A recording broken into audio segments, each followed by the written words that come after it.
principal es, la diferencia principal es que no son segmentados, y como no son segmentados tampoco son demasiado grandes, tienen un cuerpo relativamente pequeño donde están condensados la mayoría de sus órganos.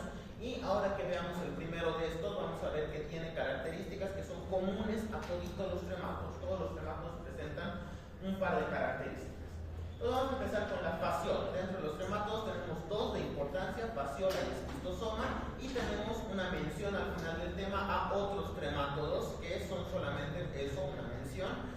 Dudo mucho que les pregunten en su examen. De repente, si aparece la pregunta, sería ¿cuál de los siguientes no es un tremátodo? Y les ponen solamente el nombre de los otros tremátodos. Entonces no creo que sea necesario ahondar mucho más allá de eso. Algunos datitos de cada uno muy pequeñitos, pero nos vamos a centrar en la fasciola y el esquistosoma, que son los principales. Entonces, la fasciola, el agente etiológico, venimos viendo la misma metodología de estudio. Empezamos por el agente etiológico, y aquí vemos al adulto de la fasciola que comparte las características que les decía. Todos son gusanos planos. Les decía al principio de esta unidad, los tremátodos más que gusanos parecen babosas por su composición, en realidad no parecen tanto gusanos, y todos tienen una forma alargada. El texto menciona lanceolada, o sea que tienen forma de hojita de árbol. Si ustedes se fijan, la silueta parece la de la hojita de un árbol. Todos tienen un tamaño aproximado de 2 a 5 centímetros, algunas especies hasta 5, otras un poquito menos, 2 a 3 centímetros nada más. Entonces ese es el tamaño máximo. Y todos, como característica general, aparte de ser hermafrodita, como una excepción, comparten estas dos estructuras de acá adelante. Esta es la parte cefálica del parásito, y tenemos dos ventosas. Estos huequitos que se ven acá son ventosas. Una ventosa oral y una ventosa ventral. Si ustedes se fijan, este es el mismo parásito. Esta es la cara dorsal y esta es la cara ventral, la cara de abajo. Entonces toditos los gusanos de los tremátodos tienen esas dos ventosas, oral y ventral, siempre. Esa es una característica general. Algunos son más delgados, otros más anchos, pero todos tienen la forma lanceolada y las dos ventosas. Perdón, me estoy adelantando, eso eran las generalidades. Dentro de la fasciola, entonces, tenemos dos especies de importancia, porque existen muchas otras que ocasionalmente producen enfermedad en el ser humano. La enfermedad es la misma independientemente de la especie que la produzca, así que se estudia como fasciola nada más. La más frecuente es fasciola hepática, y en el nombre ya les está diciendo cuál va a ser su órgano blanco de este parásito, el hígado. Pero tenemos otras variantes como la fasciola gigántica, la fasciola Buschke y demás, que son otras variantes que raramente producen enfermedad en el ser humano. Todas se ven exactamente igual en su versión de adulto. Aquí tenemos un examen microscópico del parásito en su versión adulta, y voy a ir ampliando un poquito. Podemos observar la presencia de la ventosa oral, la ventosa ventral, y acá dentro, entre sus órganos que se ven en el estereoscopio, tenemos un aparato digestivo bastante rudimentario, bastante cortito, termina más o menos a la mitad del cuerpo, y todo lo que estamos viendo como puntitos aquí alrededor son los órganos sexuales masculinos, la espermioteca, y todo lo que estamos viendo aquí como ramitas al centro son las ramas uterinas. Entonces ahí están los órganos masculinos y femeninos. Bien, todos estos parásitos, y aquí voy a hacer una referencia, si ustedes se acuerdan lo que habíamos hablado en la anterior clase, les había dicho, la próxima clase que veamos tremátodos, se van a acordar del ciclo de vida de Diphyllobotrium latum, que era el más complejo de los estos. Primero, era acuático, todos los tremátodos son acuáticos, y segundo, tenían varios huéspedes intermediarios. Esa era su característica. Aquí también tenemos varios huéspedes intermediarios, y por lo tanto muchos estadios del parásito intermediarios entre el huevo y el adulto. Entonces tenemos múltiples formas larvales. Los huevos, otra característica similar a Diphyllobotrium latum, son huevos operculados. Esa es su descripción.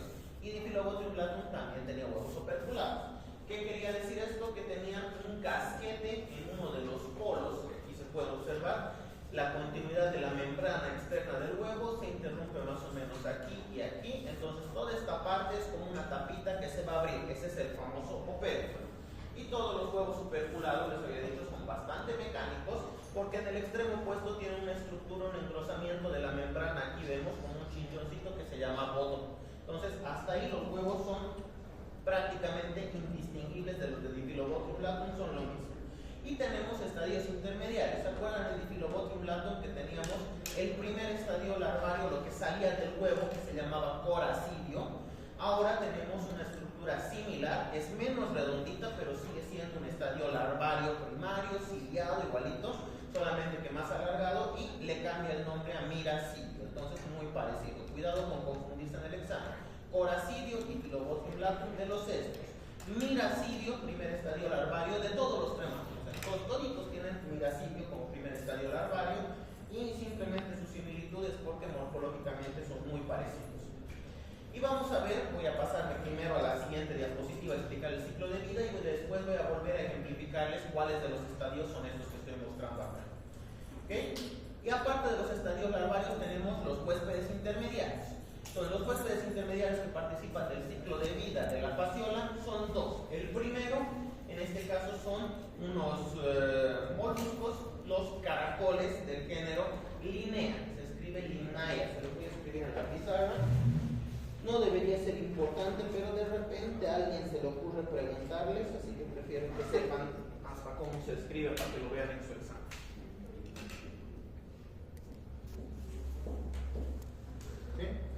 Esos son los caracoles.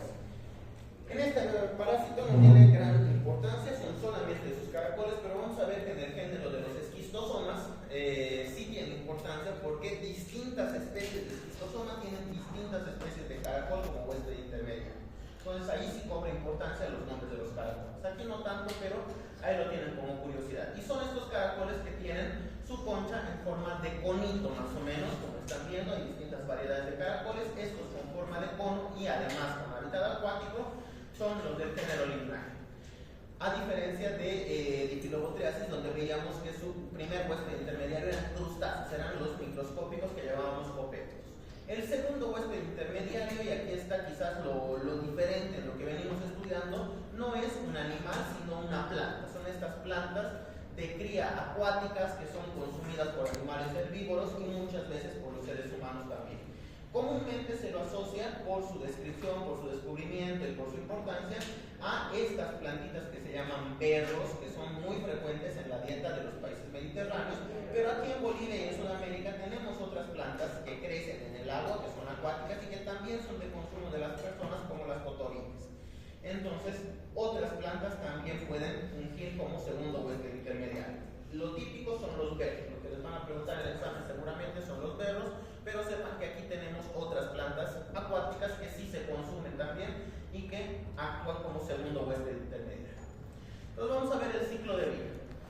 Como habíamos dicho y hemos adelantado un poquito, la fasciola es un parásito que le gusta el hígado. Entonces se va a instalar en el hígado, el adulto, y estando en el hígado, en los conductos biliares, intra y extrahepáticos concretamente, va a poner sus huevos fertilizados y estos van a salir junto con la bilis. La bilis, ¿a dónde va? Hacia el intestino a través del colédoco, y la bilis es desechada junto con la materia fecal. Así que es otro parásito que podemos encontrar sus huevos saliendo en la materia fecal de los huéspedes definitivos. Y aquí podemos ver como huésped definitivo, ya hemos dicho, cuando el parásito es hermafrodita, no tiene reproducción sexual, se considera aquel en el que vive su forma adulta. O sea, los herbívoros tienen la forma adulta en el hígado, y también los humanos de manera accidental, son huéspedes accidentales, pero también definitivos porque nos enfermamos con el agua. Entonces, en la materia fecal de ambos salen los huevos operculados. Estos huevos operculados, igual que el Diphyllobotrium, habíamos dicho, tienen que caer al agua, sí o sí al agua, no a un ambiente húmedo, no a la tierra, al agua tienen que caer, y recién en un entorno acuático embrionan, finalmente los huevos desarrollan el embrión, se abre el opérculo y sale el primer estadio larvario, que es este, el miracidio, lo que acabamos de ver en la imagen hace un ratito. El miracidio es un estadio larvario móvil, es ciliado, puede nadar y va a nadar buscando su primer huésped intermediario, estos caracoles del género Linnaea, y dentro de los caracoles va a sufrir 3 cambios de morfología. En realidad no todos estos son estadios larvarios, ahorita les voy a explicar por qué, pero se prefiere estudiarlos como si fueran una secuencia para facilidad, porque si no, en vez de estudiar una secuencia de ciclo de vida, estudiarían ramas de ciclo de vida y se van a complicar. Entonces, estos miracidios se van a enquistar, van a atravesar, van a perforar el cuerpo del caracol y se van a enquistar dentro de sus tejidos y van a formar el primer estadio, que es el esporoquiste, que está acá. Entonces crea su membrana quística, se rodea, se envuelve, y al interior el parásito va a empezar a replicarse por fisión binaria y va a generar muchos parásitos. Entonces va a crecer y se va a convertir en una redia. La redia es un saco lleno de muchos parásitos. Un solo miracidio en fasciola se estima que puede generar entre 400 y 600 nuevos estadios, que son el último, que es la cercaria. Entonces, un solo miracidio, cuando se enquista, se reproduce en el interior y va a generar entre 400 y 600 cercarias. Entonces, se rompe la redia cuando ya están listos y todas las cercarias que se han formado en su interior van a salir al exterior. Como pueden ver, estas cercarias tienen una forma peculiar, como si fueran espermatozoides. Es básicamente una cabeza-cuerpo que contiene todos los órganos y una especie de cola. No es unicelular, no es un flagelo, es un organismo multicelular, entonces es realmente una cola. Es otra forma larvaria móvil. Entonces, varios estadios, vuelvo a repetir, del huevo salen los miracidios se vuelven esporoquistes, los esporoquistes redias cuando multiplican en su interior el parásito, y de las redias salen el siguiente estadio, que son las cercarias. Estas ya no les sirve el caracol, necesitan otro ambiente, entonces perforan el cuerpo del caracol, salen otra vez al agua y en el agua van nadando utilizando su cola hasta encontrar el segundo huésped intermediario, que son estas plantas que crecen a las orillas de los ríos, los famosos berros. Van a agarrar y se van a meter dentro del tejido. Estos parásitos, los quematos, se van a dar cuenta que son muy agresivos, van en línea recta destruyendo todo lo que tienen delante. Entonces atraviesan los tejidos y al hacerlo pierden la cola y generan otro tipo de quiste diferente, que en este caso van a ser las metacercarias. Estas metacercarias son formas enquistadas de las cercarias y se van a quedar en la planta, ahora sí, esperando que este segundo huésped intermediario de la planta sea consumido por su huésped definitivo y finalmente puedan acceder a su sistema digestivo. Una vez nos comemos los berros o las plantas acuáticas como parte de nuestra dieta, en nuestro estómago se liberan del tejido vegetal, se liberan de su quiste y en el duodeno ya están listos para salir, para eclosionar. Se liberan de su quiste las metacercarias y atraviesan, como les decía, son bastante torpes en su movilidad, atraviesan la pared intestinal, salen al peritoneo y se dirigen directamente hasta el hígado, atravesando el parénquima hepático hasta establecerse en los conductos hepáticos intra o extrahepáticos, en el colédoco o en los conductos intrahepáticos, básicamente. Y ahí, ya en su forma adulta, como habíamos visto que tenían forma plana, van a actuar como tejitas. Entonces, si tengo todo el diámetro del colédoco, por decir algo, estas van a ir con sus ventosas, se van a pegar a las paredes, pero cuando son demasiados, porque esto no es un hito, son varios cientos que suelen suceder al mismo tiempo, cuando son demasiados se van a ir pegando unos sobre otros, como si fueran tejitas, y al final, si son demasiados, pueden llegar a ocluir toda la luz del conducto hepático, básicamente. Entonces, esa es su forma de producirnos daño. No tanto que se coman nuestros nutrientes ni nada, sino que pueden llegar a ocluir nuestro hígado y además en su camino, en su migración hacia el hígado, van a ir destruyendo tejidos y causando inflamación a su paso. Está bastante claro esto, ¿verdad? Esta es la versión sencilla. Vamos a ver en el siguiente tema, en el esquistosoma, que se complica un pelín, un tantito. Pero bueno, volviendo atrás entonces, acá tenemos las famosas redias, que están, cada uno de estas bolitas oscuritas son un parásito que se está gestando en su interior, y estas son redias tempranas. En su interior tenemos las cercarias que se van a liberar, que se ven hacia el microscopio, y luego se van a convertir en metacercarias, que si nos fijamos con cuidado, les voy a ampliar un poquito la imagen, podemos ver al interior del quiste, que es la metacercaria, la silueta de la cercaria envuelta. Entonces son simplemente cercarias enquistadas dentro de las plantas, básicamente. Ahí está el ciclo de vida. Entonces, tenemos tres fases en la patología y las manifestaciones clínicas: una fase aguda, una latente y una crónica. Entonces, la fase aguda se va a dar al inicio, cuando nos hemos ingerido las plantas con el parásito, y se va a dar esta fase aguda por la lesión mecánica que sucede al momento de que atraviesan todos nuestros órganos en su migración hacia el hígado. Entonces van atravesando los órganos, a su camino van destruyendo tejido, y esta destrucción de tejido el cuerpo lo interpreta como un ataque y activa los mecanismos de inflamación. Entonces la mayor parte de los síntomas en esta etapa se dan por inflamación de los órganos que van atravesando. Vamos a tener fiebre, vamos a tener una hepatomegalia, inflamación del hígado, un agrandamiento del hígado, que es dolorosa. La cápsula hepática es muy inervada, entonces va a sentir bastante dolor el paciente. Va a tener como característica la eosinofilia, presencia de eosinófilos porque estamos detectando parásitos con nuestra inmunidad, y además vamos a tener una urticaria generalizada, que es probablemente el síntoma más característico. No se presenta siempre, pero cuando se presenta nos va a diferenciar todos estos síntomas de una hepatitis o de una colecistitis típica, como la producida por piedras. Entonces, en ese caso no hay urticarias, aquí sí. Y el paciente puede cursar con vómitos y con ictericia en casos muy raros. La ictericia realmente necesita tiempo para instalarse, y en una etapa aguda que dura muy pocos días no hay tanto tiempo para instalarse, salvo que el paciente ya tenga alguna patología previa, por ejemplo que el paciente tenga antecedentes de alcoholismo, su hígado ya estaba dañado, o que de repente tenga antecedentes de piedras en la vesícula. Entonces con esto más, ahí sí puede ser que se dispare la bilirrubina y el paciente se nos ponga icterio, pero de normal no debería suceder. Luego va a haber una fase latente en donde el paciente no va a tener ningún síntoma. De repente todos estos síntomas que parecían de una colecistitis, unos síntomas hepáticos con dolor en el hipocondrio derecho, agrandamiento del hígado y todo, cesan, disminuyen, la inflamación se pasa porque ya no hay parásitos atravesando nuestros tejidos, y se va a establecer el parásito, corresponde a su establecimiento y a su maduración hasta la fase adulta dentro de los conductos hepáticos. Y finalmente vamos a tener una forma crónica de la enfermedad que ya se va a dar por obstrucción. ¿Se acuerdan lo que les decía? Van a ir como tejitas a ponerse, y cuando ya no hay espacio se ponen unos sobre otros hasta que al final terminan cerrando los conductos hepáticos.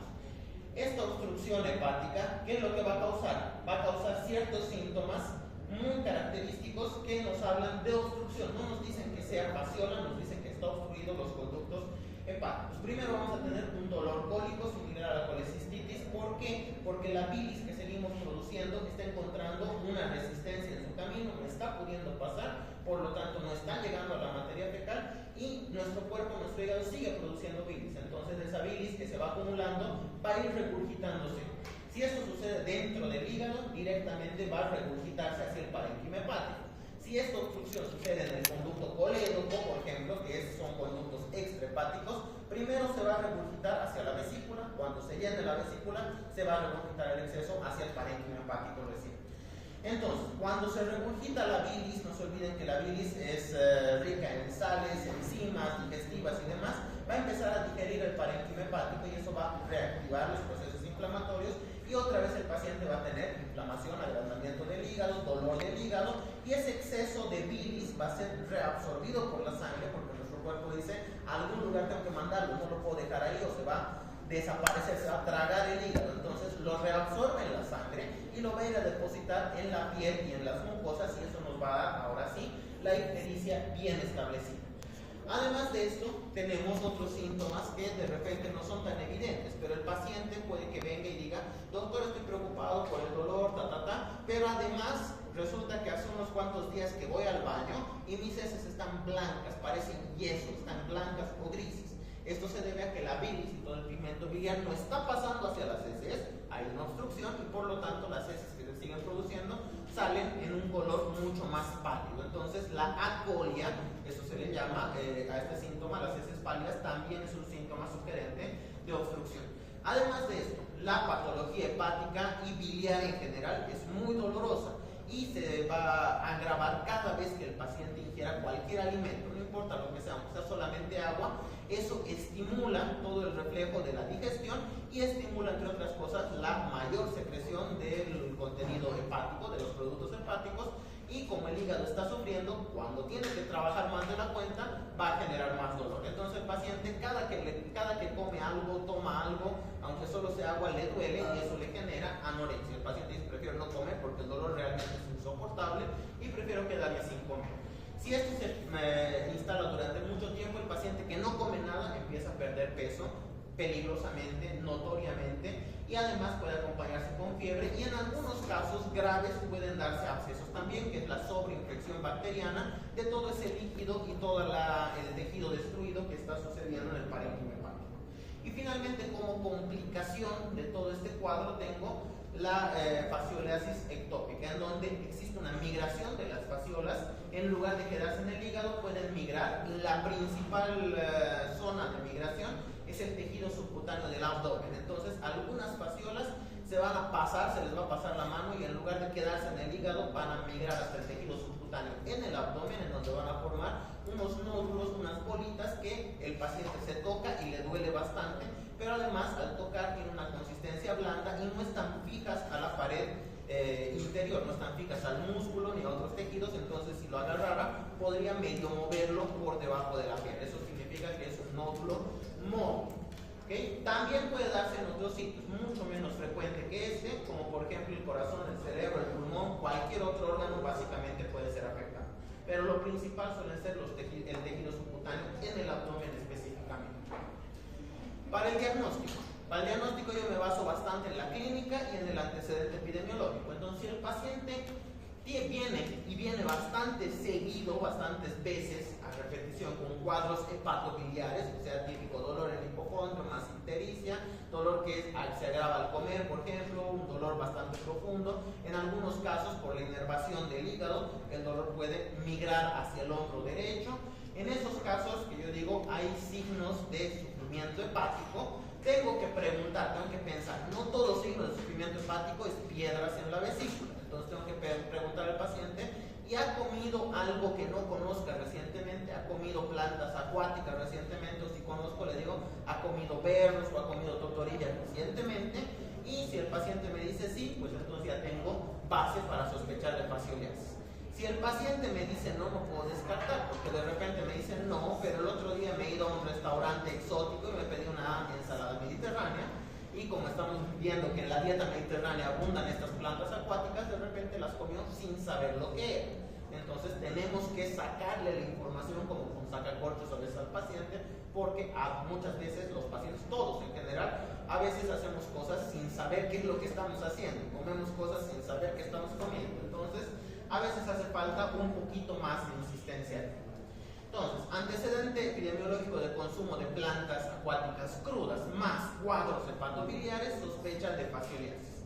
Para el diagnóstico es facilito. Si los huevos van saliendo con la bilis en las heces, entonces tengo que pedirle un coproparasitológico seriado, lo que venimos pidiendo en la mayoría de los parásitos.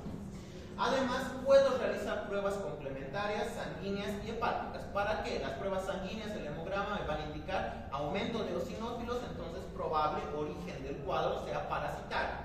Ojo, no me va a decir que sea fasciol específicamente. Hay otros parásitos que causan patología hepática, como por ejemplo el absceso hepático ameliano, que lo hemos hablado en AMEO, ¿verdad? Entonces hay otros parásitos que también van a cursar con eosinófilos elevados y que pueden causar cuadros hepáticos. Tienen que saber que existen muchos y tienen que saber cómo hacer el diagnóstico diferencial. Y además, laboratorios hepáticos, porque si ustedes le piden hemograma a su paciente, lo único que les va a reportar el laboratorio es conteo de glóbulos rojos, blancos y plaquetas y nada más. En el mejor de los casos, velocidad de eritrosedimentación más y nada más. Entonces ustedes tienen que añadir en su receta de laboratorio hemograma más lo que están pidiendo. Específicamente aquí en pruebas hepáticas van a pedir bilirrubinas, la directa, la indirecta, la conjugada, y van a pedir enzimas hepáticas. Todo eso no nos va a indicar la fasciola, nos va a indicar el daño que está sufriendo el hígado. Mientras más elevada las enzimas hepáticas, mientras más elevada la bilirrubina directa, por ejemplo, más que la indirecta, entonces eso me está hablando de que el cuadro obstructivo es completo o es parcial, y qué tanta bilirrubina, qué tanta ictericia tiene, porque ustedes saben que la bilirrubina en la piel es una cosa, no pasa nada, pero si empieza a llegar a otros órganos, ahí puede causar fallas hepáticas o fallas orgánicas múltiples.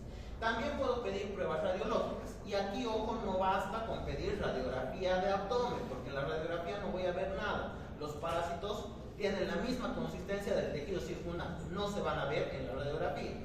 Y si no hay piedras, tampoco se van a ver. Es más, las piedras en la vesícula a veces tampoco se ven dependiendo del material que estén hechos. Entonces, yo utilizo otras pruebas radiológicas, como por ejemplo la ecografía de abdomen, u otras como la elastografía hepática, que me va a permitir ver todo el flujo y el volumen por segundo que pasa la bilis. Así, con la elastografía, por ejemplo, yo puedo ver si es que existe algún grado de cirrosis en el hígado, puedo saber cómo está el flujo y la producción de bilirrubina en el hígado, perdón, de bilis en el hígado.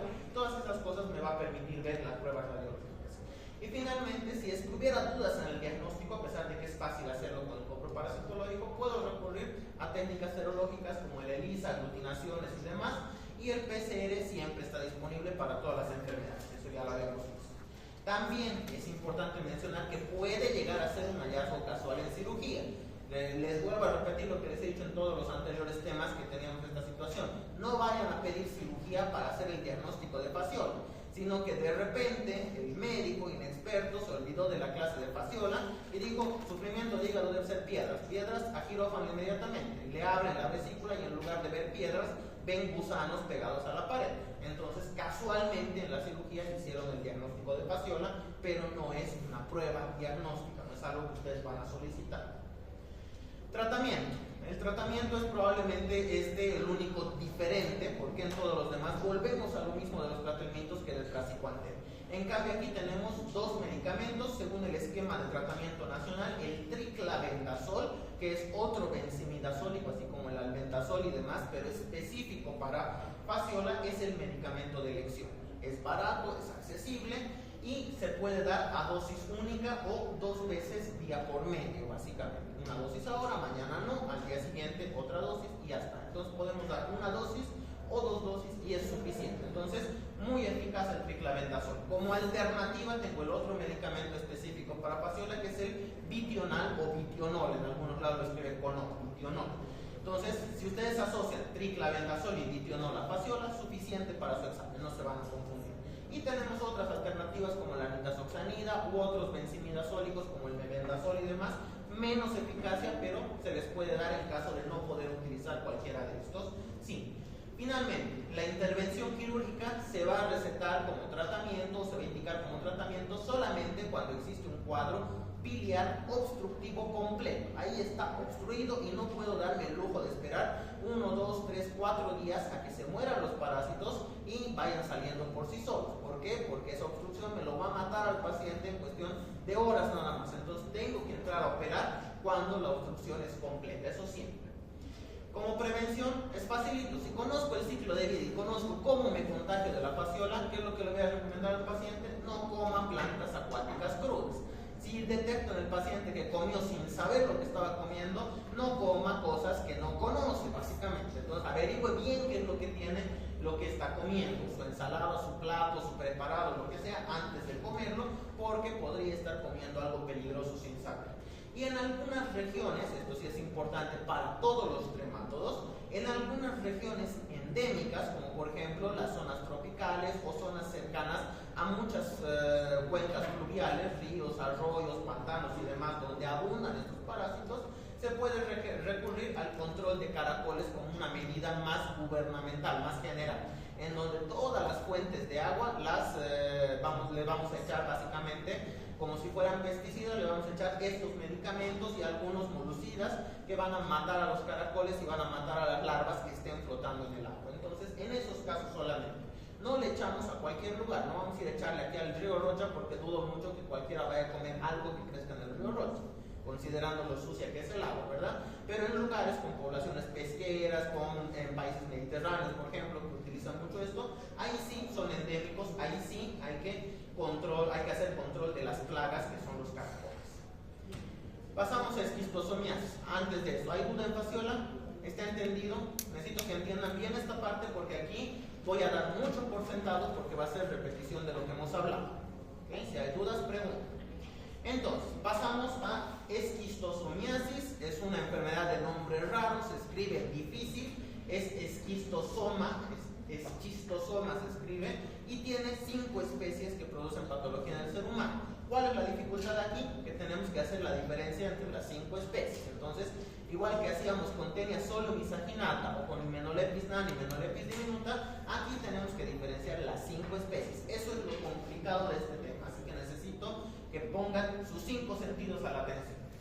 Primero, este parásito dentro de los tremátodos es el único que tiene ciertas características peculiares. Y empezamos con la principal, y es el único que no es hermafrodita. El adulto tiene hembra y tiene macho. Tiene 2 individuos separados, hembra y macho. A eso se le llama, presenta dimorfismo sexual. Eso está aquí, creo. O en la siguiente, no me acuerdo. En una de esas diapositivas, de las primeras, he puesto dimorfismo sexual. Les digo porque les voy a pasar las diapositivas, entonces ahí van a encontrar. Aparte de ese dimorfismo sexual, se caracterizan por invertir los papeles de los parásitos que tenían hembra y macho. ¿Se acuerdan? Las hembras generalmente eran más grandes, los machos eran más pequeñitos. Aquí, los machos, si bien son más cortos, son menos larguitos, son más grandes en volumen en general. Y su cuerpo, que suele ser plano como una hoja, vamos a suponer que así de plano es su cuerpo, ellos lo van a tener curvado de esta manera, como si agarraran una hoja y hiciera un tubo con la hoja. Entonces eso les va a dar el aspecto que estamos viendo acá, como si fuera un gusano cilíndrico. Y nosotros sabemos que no es un verdadero gusano cilíndrico, sino sería un nemátodo. Simplemente es un gusano plano con el cuerpo curvado. ¿Para qué hacen esa curva? Porque al curvar su cuerpo crean un canal en el centro, que en el macho se llama canal ginecóforo, porque va a alojar a la hembra al momento de la copulación. Entonces lo que estamos viendo acá son dos parásitos, el macho y el extremo anterior de la hembra, que está alojada dentro del canal ginecóforo. ¿Okay? Entonces por eso he escogido esta imagen en particular. Y además porque me sirve para ejemplificar lo que les decía hace rato. Siguen siendo tremátodos, siguen siendo gusanos planos, no segmentados, y por lo tanto siguen teniendo el cuerpo alargado, el cuerpo plano, que en este caso simplemente esté doblado, y además en el extremo anterior siguen teniendo su ventosa oral y su ventosa ventral. Tanto el macho como la hembra. Aquí vemos la ventosa oral, la ventosa ventral está por dentro, no se alcanza a ver, pero tiene, macho o hembra tienen las dos ventosas, ventosa oral y ventosa ventral. Entonces, morfológicamente y taxonómicamente siguen siendo tremátodos, aunque no lo parezcan.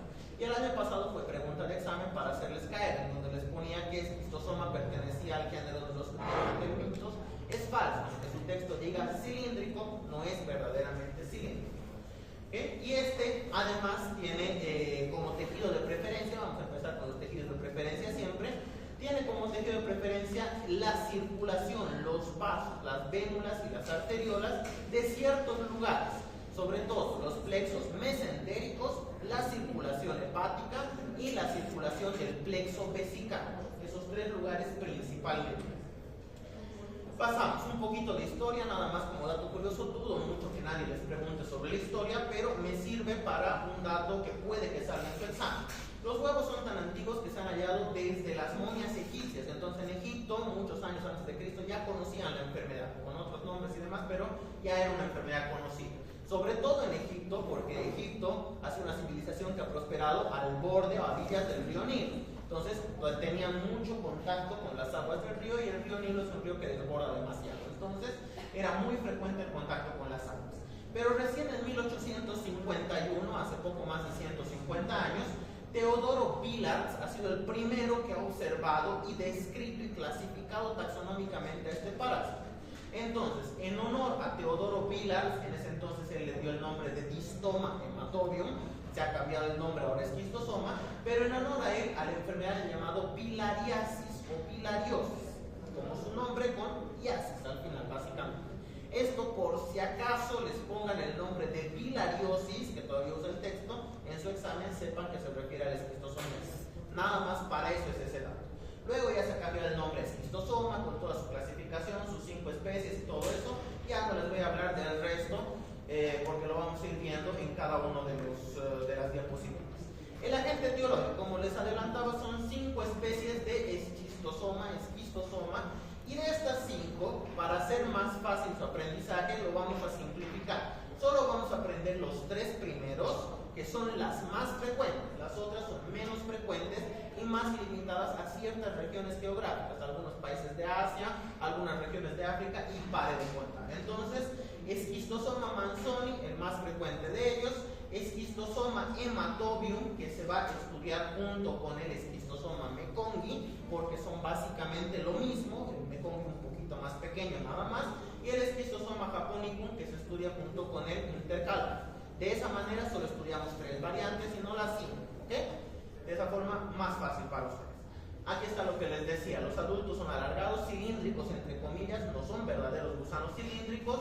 Ahí tienen el tamaño, tienen su dimorfismo sexual, lo que les decía, para que no se pierdan las diapositivas. Y esta es una imagen igual a la primera, es una reconstrucción del microscopio electrónico de barrido, donde podemos ver con más detalle el cuerpo plano, pero curvado del macho, y el cuerpo de la hembra alojado dentro del canal ginecóforo. Tiene particular importancia para su examen el nombre del canal ginecóforo, porque casi siempre preguntan esquistosoma asociado al canal ginecóforo. Entonces, no digan que no les soplo las respuestas del examen. Casi con seguridad va a salir eso. Y otra pregunta que suele salir bastante: ¿cómo se diferencian los huevos de las especies? Entonces, aquí les traigo las diferencias. Todos estos huevos comparten una característica: son huevos operculados, igualito que los de Phaseola, los de Diphyllobotrium. Aquí tienen el opérculo, por ejemplo, pero toditos tienen una estructura adicional, que es esta prolongación de la membrana, que puede estar a un lado o en uno de los polos del huevo. A esto se le denomina espina, es un huevo con espina. ¿Okay? Y la espina, la posición y el tamaño de la espina es lo que hace la diferencia entre las especies cuando hablamos del huevo. Entonces, Schistosoma manzoni tiene una espina lateral al costado y grande, es la espina más grande de toditos ellos.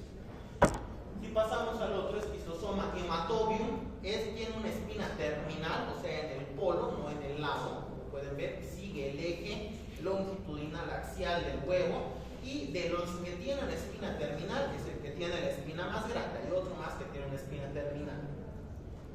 Después tenemos Schistosoma japonicum, que tiene una espina lateral pequeñita. Aquí está con una flecha, esto de aquí medio curvadito, eso es la espina. Ya hasta con zoom no le puedo hacer más zoom, así que si no ven atrás, usen el zoom de su celular o vénganse a las filas de más adelante.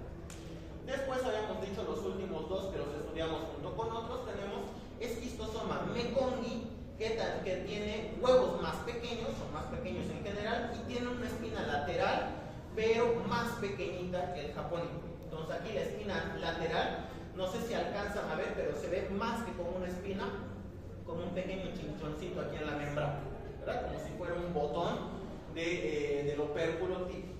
Y Schistosoma intercalatum, que es el otro que tiene la espina terminal. Aparte de tener la espina terminal más pequeña, la forma del huevo es más irregular, más deforme, más alargada, y no es tan redondita como el huevo que habíamos hablado hace rato de Schistosoma hematobium. Bien, aquí tenemos las otras formas. Les he dicho que iba a hacer mucha referencia, entonces prácticamente son las mismas formas parasitarias que suceden durante el ciclo de vida que lo que acabamos de estudiar en Phaseola. Tenemos al miracidio, que es la forma alargada, ciliada, el primer estadio larvario, que se va a enquistar en su primer huésped intermediario formando esporoquistes, los esporoquistes redias, y en su interior las redias desarrollan cientos de cercarias por cada redia. La diferencia aquí, y alguna vez sale, no es tan frecuente, pero alguna vez sale en los exámenes, es que la cercaria de Schistosoma tiene la peculiaridad de tener la cola bifurcada y que funciona como una hélice. Cuando ustedes ven videos de este parásito, funciona como una hélice girando y propulsando al mismo tiempo en el agua al parásito. Esa es su peculiaridad de esta especie. Y entonces tenemos el ciclo de vida, que no difiere demasiado, simplemente parte de una localización diferente. Habíamos dicho Phaseola en el hígado. En este caso, nosotros tenemos a los parásitos, y ahorita vamos a ver en la próxima diapositiva en dónde exactamente, pero están divididos entre el sistema digestivo y el sistema urinario. Entonces los huevos salen o por las heces o por la orina, básicamente. Igualito que Phaseola, tienen que caer al agua para recién embrionar. Una vez embrionados, los huevos liberan a su miracidio, los miracidios buscan caracoles, y en los caracoles suceden los tres estadios que hemos dicho: esporoquiste, redia y finalmente la cercaria, que es la que sale de los caracoles. Aquí hay otra diferencia que tenemos que aprender: las especies de caracoles, menos frecuente, pero alguna vez también preguntan en el examen. Para Schistosoma manzoni solito, la especie de caracoles Bionfalaria. Para Hematobium e Intercalatum, que se ven juntos, Pulinus, y finalmente para Japonicum y Mekongii, Oncomelania. Entonces las tres especies, Bionfalaria, Oncomelania y Pulinus, las tres especies de caracoles distintos.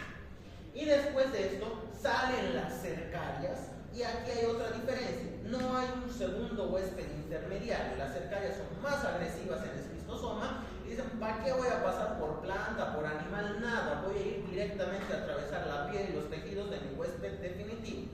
O sea que se va a dirigir a un ser humano que esté en el agua, que esté nadando o que esté sumergido en el agua de alguna forma. Se dirige por termotropismo, atraviesa la piel y va en línea recta atravesando hasta la circulación para poder establecerse en las circulaciones que acabamos de hablar al principio.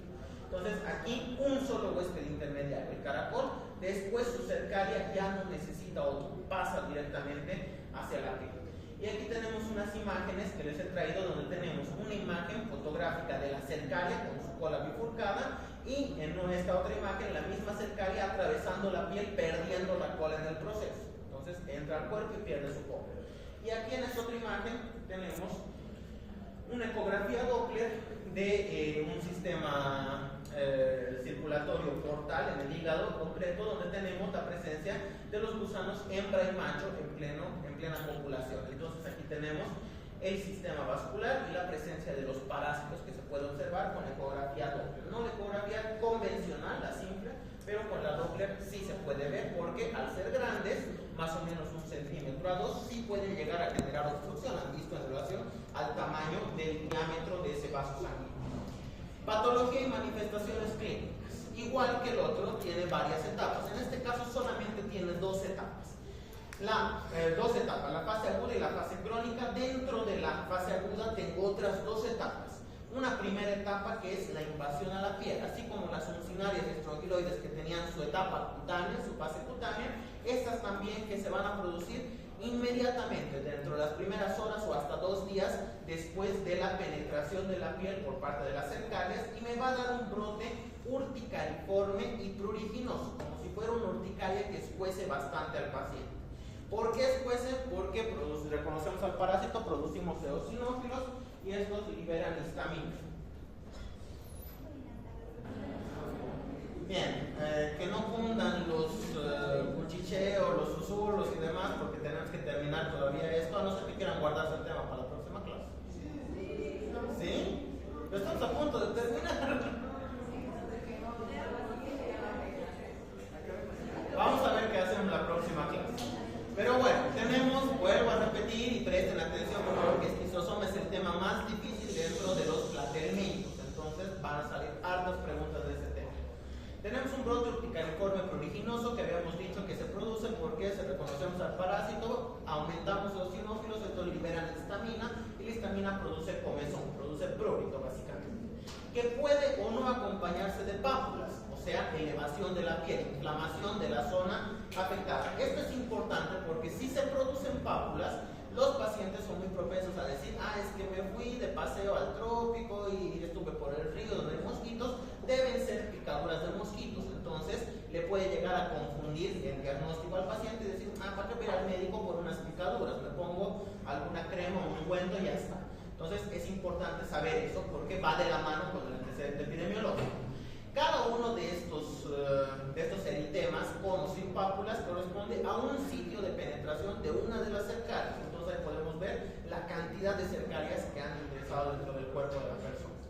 Y esto puede llegar a durar máximo 1 semana, toda esta reacción. Similar a cualquier picadura, ustedes pican los mosquitos, en 1 semana ya desapareció la ronchita, ¿verdad?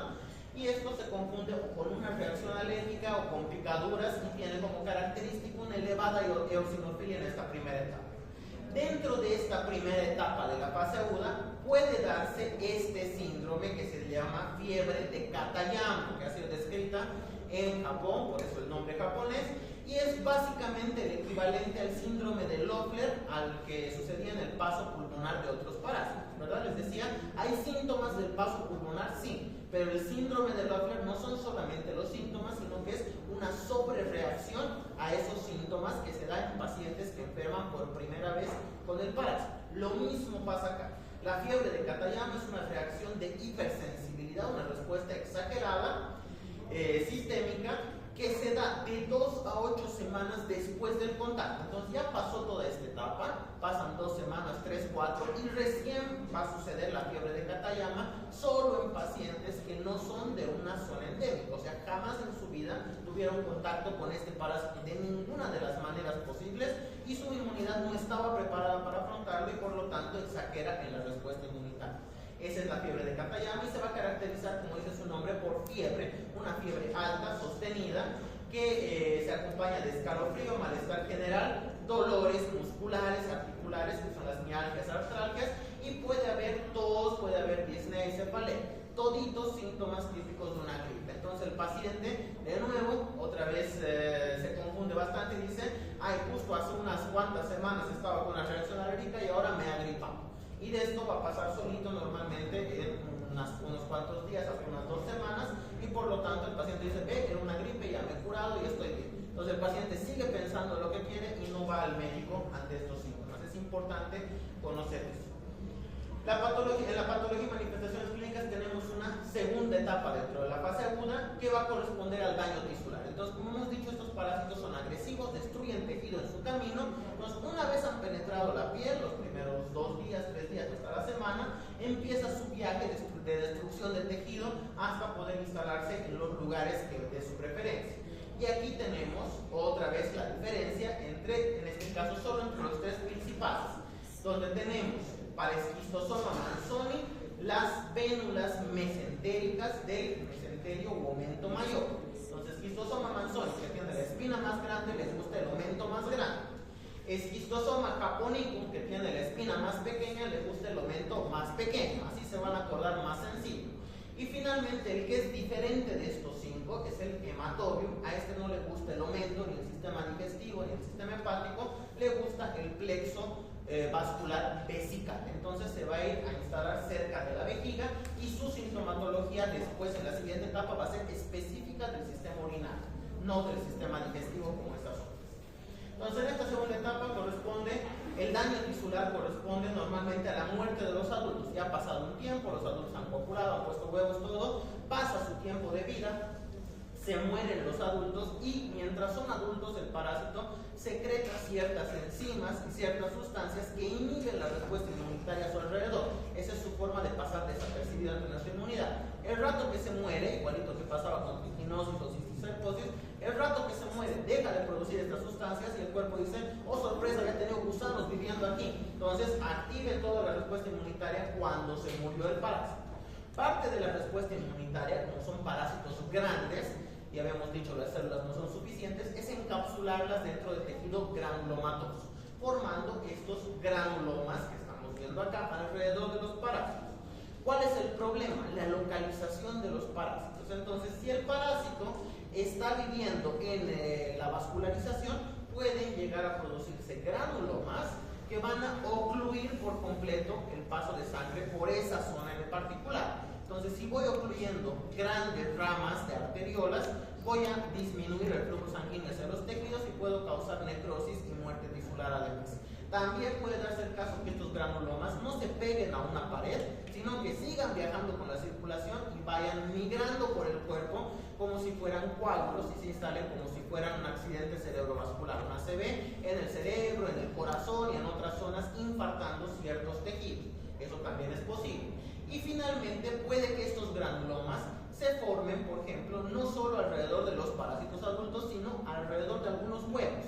Y los huevitos, ¿qué es lo que van a hacer? Tienen que salir de alguna forma. Entonces, si están en los vasos y ponen huevos, los huevos utilizan su espina para atravesar las paredes, los tejidos y poder salir hacia la luz más cercana. En los casos que están en los omentos, por ejemplo, o en el sistema hepático, van a salir hacia el intestino o hacia la luz de los conductos biliares y van a salir junto con la materia fecal.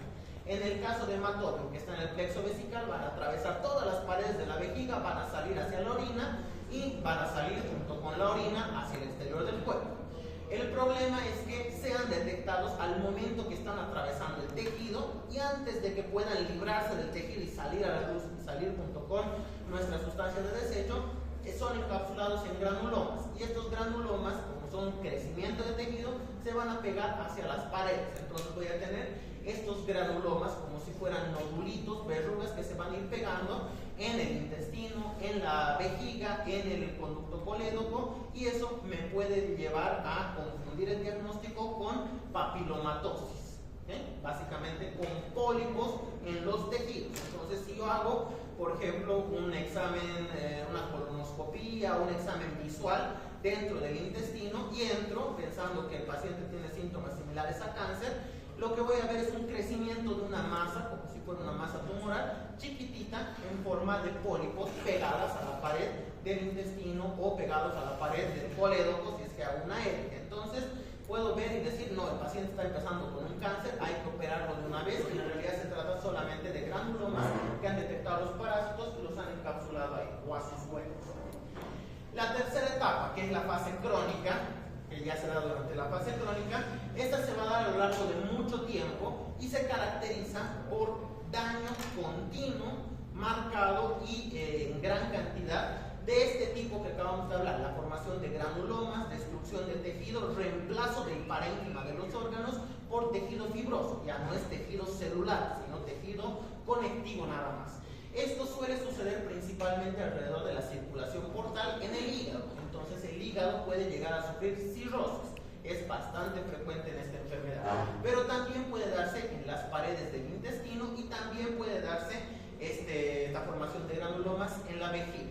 ¿En dónde es más importante? En el hígado. Cuando se produce en el hígado este reemplazo de tejido celular por tejido conectivo, que es menos elástico, no va a dejar lugar a que pase la sangre fácilmente. Y nosotros sabemos que tenemos un sistema circulatorio portal que es muy importante en el hígado.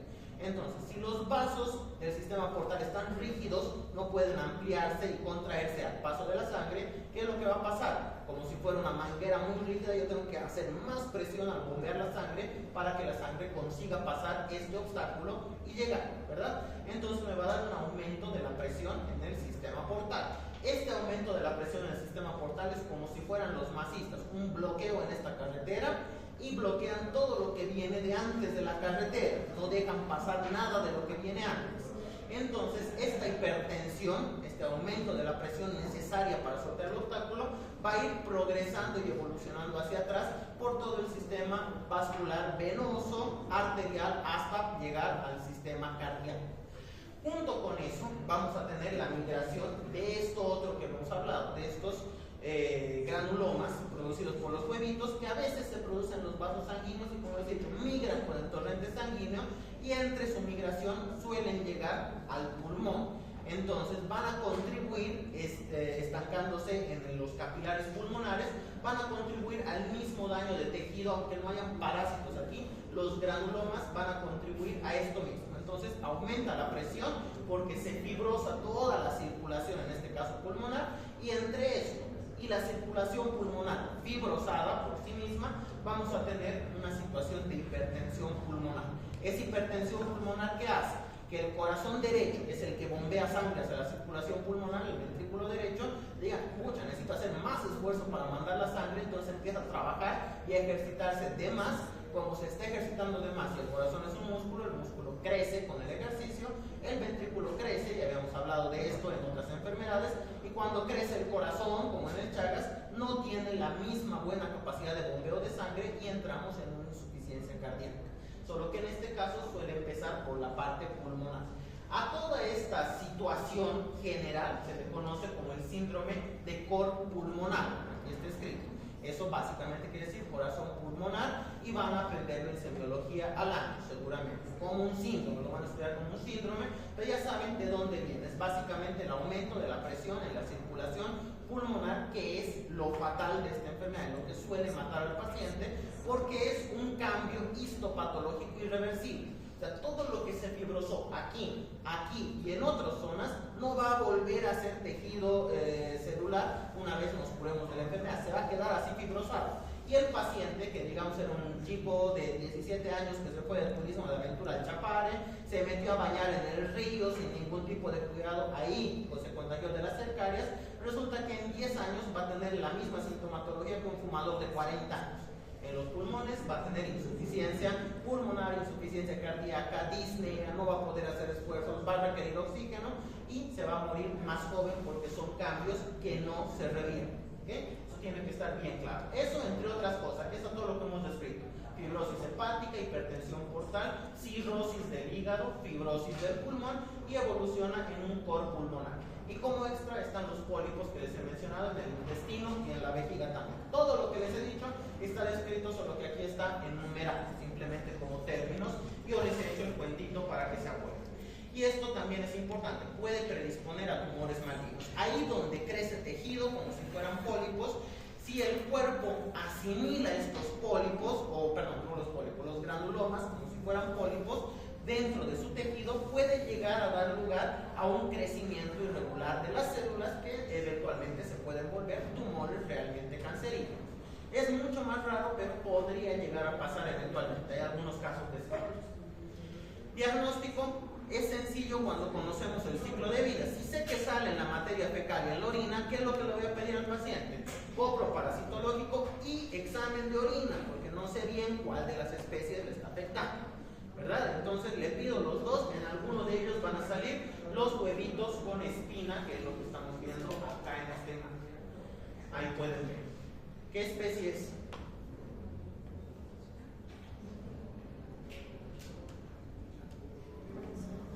¿Cuál? No. ¿Por qué? ¿Qué caracterizaba los huevitos de Schistosoma manzoni? Espina lateral y grande. ¿Aquí dónde está la espina? Espina aquí y espina aquí. Entonces, intercalatum podría ser, pero la forma es bastante regular. No es tan alargado del huevo. ¿Cuál era el otro que tenía espina terminal? Hematobio. Entonces, ¿dónde fue tomada esta imagen? En un examen de orina. Hematobio está en el plexo vesical, sale por la orina, ¿verdad? Bien, entonces, tenemos coproparasitológico, examen general de orina. En este parásito, igual que lo que veíamos en otros parásitos anteriores, hay que hacer el recuento de huevos, porque de repente esto me va a ayudar a predecir qué tan severa va a ser la enfermedad a futuro del paciente.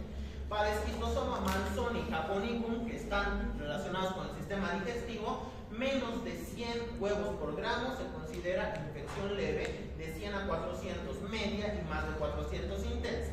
Pero es distinto para hematobio, menos de 50 es leve y 50 o más, aunque sea 51, ya es intensa. ¿Por qué? Porque hematobio está en el plexo vesical, y el plexo vesical es bien chiquitito en comparación a la extensión del plexo mesentérico, que es bastante grande, ¿verdad? Entonces yo necesito menos huevos para tener la misma o mayor probabilidad que los otros de empezar a producir complicaciones en un sistema circulatorio tan pequeñito como el plexo vesical. Simplemente es por eso. Entonces, para hematobio necesito muy pocos huevos para las complicaciones.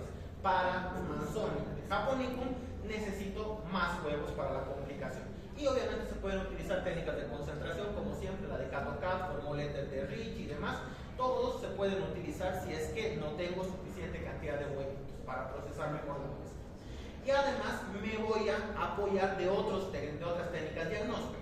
La biopsia está mencionada en los casos en los que no sé que pueden ser estos crecimientos tumorales un parásito, y digo, el paciente de repente tiene cáncer, no se olviden, los huevitos atraviesan tejido, entonces normalmente salen con lesión en el tejido y pueden llegar a salir con sangre. Entonces el paciente puede referir entre sus síntomas sangre en las heces o sangre al orinar, sobre todo al orinar, es más franca la sangre. Entonces yo digo, de repente, sangre en las heces, sangre en la orina, puede tener algún tipo de cáncer el paciente, le hago la endoscopía, veo los pólipos, entonces, ¿qué se toma como conducta? Ya estoy aquí, corto pólipo, llevo al laboratorio y veo qué es. Y en el laboratorio me dicen nada de células cancerígenas, lo que he encontrado es un huevito o un gusano encapsulado en un granuloma de Schistosoma. Entonces ahí es un hallazgo casual por biopsia, no es que voy a pedir biopsia para hacer el diagnóstico. Puedo pedir estudios de imagen como las ecografías, sobre todo las ecografías Doppler, como les he mostrado hace rato, se puede ver hasta el parásito ahí en tiempo real. Entonces es bastante fácil hacer el diagnóstico con ecografías, aunque puedo pedir tomografías, resonancias también. La mejor para este parásito en la ecografía, mejor si es Doppler, porque me permite ver la vascularización y el flujo de sangre en tiempo real y con colores distintivos. Finalmente, puedo recurrir a pruebas serológicas si es que tuviera mucha duda, como ELISA, Western blot, hemaglutinación indirecta, fijación del complemento, pero con un pero bien grandote. Pierde su utilidad, no es prácticamente nada útil en personas que vienen de región endémica. Si yo le hago esta prueba a un paciente que vive en un poblado a orillas del río Amazonas, probablemente me va a salir positivo, no porque esté enfermo ahorita, sino que por su hábito de vida, en algún momento entró en contacto con el parásito, desarrolló defensas, y eso no quiere decir que esté enfermo ahorita, ¿verdad? Recuerden cómo funcionan las técnicas indirectas. Y el tratamiento, ahora volvemos a lo normal, a lo que estábamos viendo antes, praziquantel, normalmente dosis única, aunque aquí con el cuidado de que hay que dividir la dosis única en 2 tomas, una en la mañana uno en la noche, o se puede tomar hasta con 3 horas de diferencia nada más. Entonces hay que dividir en 2 tomas, porque aquí, al ser una dosis bastante más grande del praziquantel, podemos causar efectos adversos. Entonces hay que fraccionar la dosis. Con un 85 a 90% de curación es prácticamente lo único que necesitamos, y como le puedo dar dosis única al paciente, eso me permite además hacer quimioprofilaxis en pacientes de poblaciones endémicas, de poblaciones a riesgo, como poblaciones pescadoras o que viven a orillas del río. Como otras alternativas tengo varios, no voy a entrar en detalles, nunca preguntan esto, pero como curiosidad, hay un conocido aquí infiltrado, el artemeter, ya lo habíamos visto como medicamento antimalárico. Entonces de repente por ese lado se podrían acordar de una alternativa.